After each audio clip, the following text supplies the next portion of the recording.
Hello learners, আপনাদের সবাইকে 30 days programming চ্যালেঞ্জে স্বাগতম। এই 30 ডেজ প্রোগ্রামিং চ্যালেঞ্জে আমরা 3টি টপিক কভার করব: সি প্রোগ্রামিং, ডাটা স্ট্রাকচার এবং অ্যালগোরিদম। যেহেতু 30 ডেজ প্রোগ্রামিং চ্যালেঞ্জে আমরা 3টি টপিক কভার করব, তাই প্রত্যেক 10 দিনে আমরা একটি করে টপিক কভার করব। লাইক প্রথম 10 দিনে আমরা সি প্রোগ্রামিং শিখব, তারপরে 10 দিনে আমরা ডাটা স্ট্রাকচার শিখব এবং লাস্ট 10 দিনে আমরা অ্যালগোরিদম শিখব। এইভাবে 30 দিনে আমরা এই 3টি টপিক কভার করব। এখন আসি এই 30 ডেজ প্রোগ্রামিং চ্যালেঞ্জ কাদের জন্য।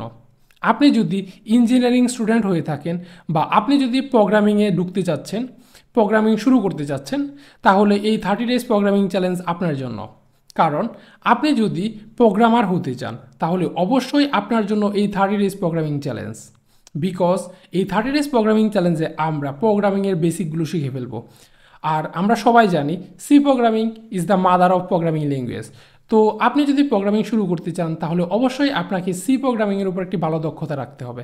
কারণ আপনি যদি সি প্রোগ্রামিং ভালো করে শিখতে পারেন তাহলে যে কোনো প্রোগ্রামিং ল্যাঙ্গুয়েজে আপনি খুব ইজিলি সুইচ করে ফেলতে পারবেন।